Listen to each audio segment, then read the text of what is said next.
একটা প্রশ্ন, যে ব্রাজিলের বিপক্ষে খেলার জন্য বিশ্বের বড় বড় দল অপেক্ষা করে, সেই ব্রাজিল কেন ভারতের সঙ্গে ম্যাচ খেলতে রাজি হলো? এটা কি শুধু একটা প্রীতি ম্যাচ, নাকি এর পেছনে আছে কোটি কোটি টাকার পরিকল্পনা, নতুন ফুটবল মার্কেট দখলের কৌশল এবং এমন এক সত্য যা জানার পর আপনিও অবাক হয়ে যাবেন? ভিডিওর শেষ পর্যন্ত থাকুন, কারণ শেষে আমি এমন একটি তথ্য বলবো যা এই পুরো ঘটনাকে নতুনভাবে দেখতে বাধ্য করবে। পার্ট 1।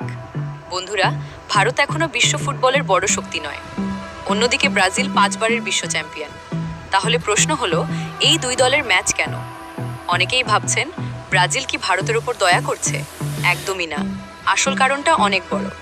ভারত এখন বিশ্বের অন্যতম বড় ফুটবল দর্শকের দেশ। কোটি কোটি মানুষ ব্রাজিল, আর্জেন্টিনা, বার্সেলোনা, রিয়াল মাদ্রিদের খেলা নিয়মিত দেখে। এই বিশাল দর্শক সংখ্যা বিশ্ব ফুটবলের কাছে অত্যন্ত গুরুত্বপূর্ণ, কিন্তু এটাও পুরো কারণ নয়। পার্ট 2 আর একটি বড় কারণ হলো ভারত ভবিষ্যতের ফুটবল বাজার। বিশ্বের বড় বড় ফুটবল সংস্থা এখন এমন দেশগুলোতে বেশি নজর দিচ্ছে যেখানে ফুটবলের জনপ্রিয়তা দ্রুত বাড়ছে। ভারত সেই তালিকার একেবারে উপরের দিকে। এখানে যদি বড় ম্যাচ হয়, তাহলে টিকিট বিক্রি, টিভি সম্প্রচার, স্পন্সরশিপ এবং ব্র্যান্ড ভ্যালু সবকিছুই বাড়বে। শুধু তাই নয়, এই ম্যাচের মাধ্যমে ভারতীয় ফুটবলের প্রতি বিশ্ববাসীর আগ্রহও বাড়তে পারে।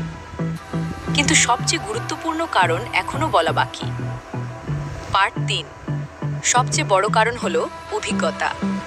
ভারতের ফুটবলাররা যদি ব্রাজিলের মতো দলের বিপক্ষে খেলতে পারে, তাহলে তারা বুঝতে পারবে বিশ্বমানের ফুটবলের গতি, চাপ এবং মান কতটা আলাদা। একটি ম্যাচ অনেক সময় কয়েক বছরের অভিজ্ঞতার সমান শিক্ষা দেয়।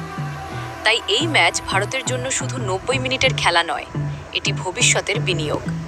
কিন্তু এখানেই শেষ নয়। পার্ট 4। এখন সবচেয়ে বড় প্রশ্ন, ব্রাজিল কি তাদের তারকা খেলোয়াড়দের নিয়ে নামবে? এখনও চূড়ান্ত স্কোয়াড প্রকাশ হয়নি। যদি বড় তারকারা খেলেন, তাহলে এটি ভারতীয় ফুটবল ইতিহাসের অন্যতম আলোচিত ম্যাচ হতে পারে। স্টেডিয়ামে হাজার হাজার দর্শক, টিভির সামনে কোটি কোটি মানুষ, আর পুরো বিশ্বের নজর থাকবে এই ম্যাচের দিকে। Grand finale. এবার সেই তথ্য যেটার কথা শুরুতেই বলেছিলাম। এই ম্যাচের ফল যতটা গুরুত্বপূর্ণ, তার থেকেও বেশি গুরুত্বপূর্ণ এই ম্যাচ হওয়াটাই। কারণ যদি এই আয়োজন সফল হয়, তাহলে ভবিষ্যতে আরও বড় বড় আন্তর্জাতিক দল ভারতের মাটিতে খেলতে আসতে পারে। অর্থাৎ এটি শুধু একটি ম্যাচ নয়, এটি ভারতীয় ফুটবলের ভবিষ্যতের দরজা খুলে দিতে পারে।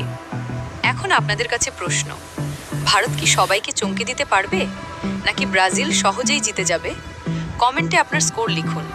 ভিডিওটি ভালো লাগলে লাইক করুন, বন্ধুদের সঙ্গে শেয়ার করুন এবং ফুটবলের প্রতিদিনের বড় খবর সবার আগে পেতে এখনই চ্যানেলটি সাবস্ক্রাইব করুন।